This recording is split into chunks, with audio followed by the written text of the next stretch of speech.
컴퓨터는 0과 1, 딱 두 가지 숫자로만 움직입니다. 이 0과 1로 이루어진 언어를 우리는 기계어라고 부릅니다.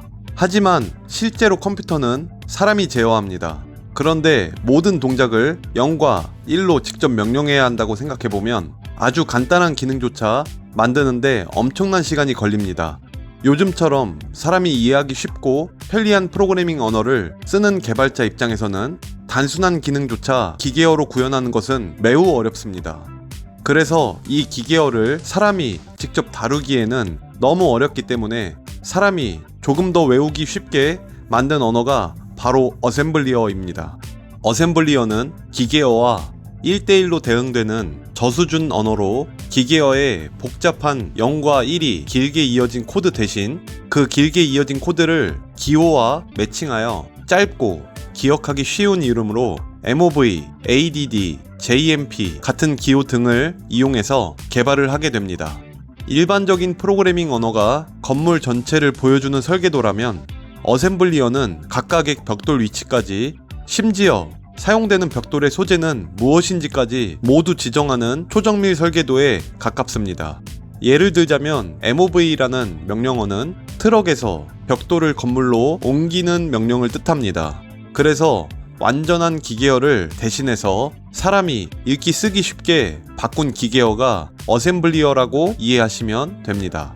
하지만 여전히 CPU 구조와 메모리, 레지스터를 직접 제어하기 때문에 요즘 많이 사용되고 있는 자바, 파이썬, PHP, 자바스크립트와 같은 고급 언어처럼 편리하지만은 않습니다.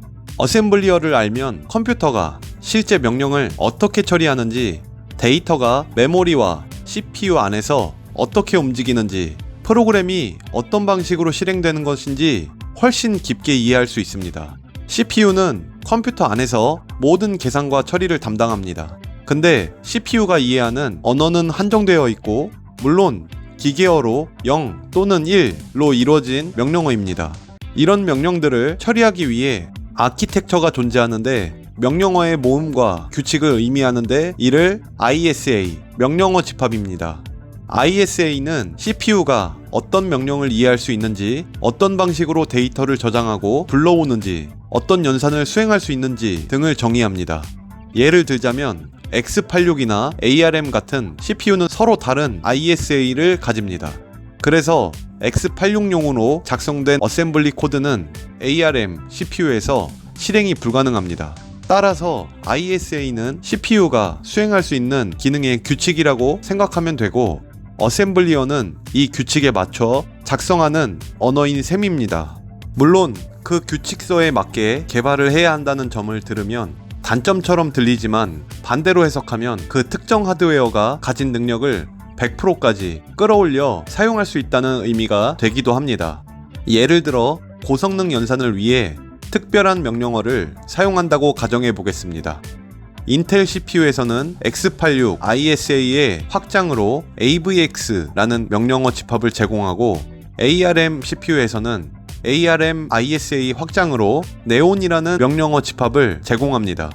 이 두 명령어 집합 모두 한 번의 명령으로 여러 데이터를 동시에 처리할 수 있도록 설계되어 SIMD 연산을 지원한다는 점에서 비슷하지만 명령어 형식과 사용 방식이 CPU 아키텍처별로 다르기 때문에 직접 호환되지는 않습니다.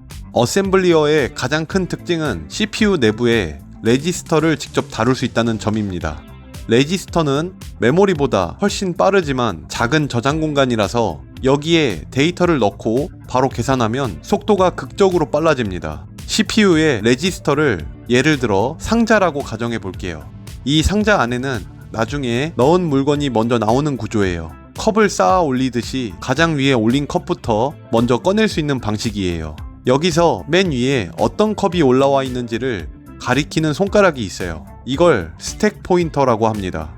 새로운 컵을 쌓으면 스택 포인터도 같이 위로 올라가면서 항상 가장 위 컵을 가리키죠.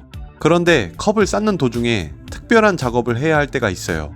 예를 들어 지금부터 이 아래 쌓이는 컵들은 주방에서 필요로 하는 컵들이라고 표시해두고 싶다면 중간에 스티커를 하나 붙여 기준점을 만들 수 있습니다.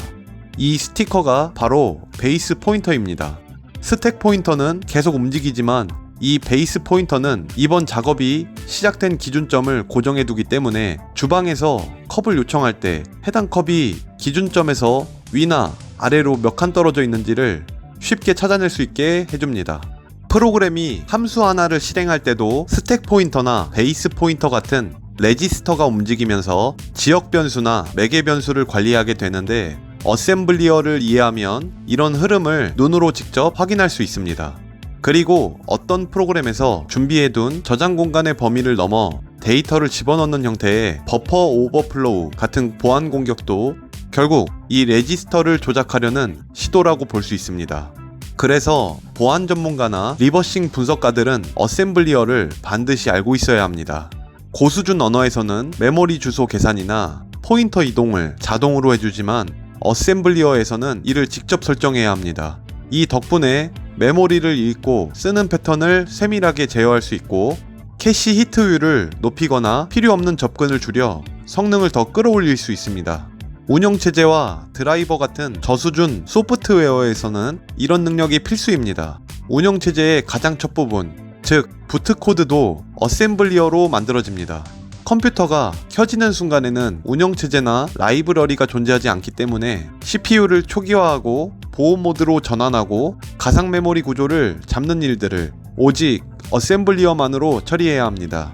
하드웨어를 직접 만지는 드라이버 코드도 어셈블리어가 필요합니다. 흔히 사용하는 자바스크립트나 파이썬과 같은 고수준 언어는 특정 포트나 하드웨어, 레지스터에 직접 접근하는 기능이 가능은 하지만 상당히 제한적입니다. 어셈블리어는 CPU 명령을 통해 그 주소에 바로 읽고 쓰기를 할 수 있습니다.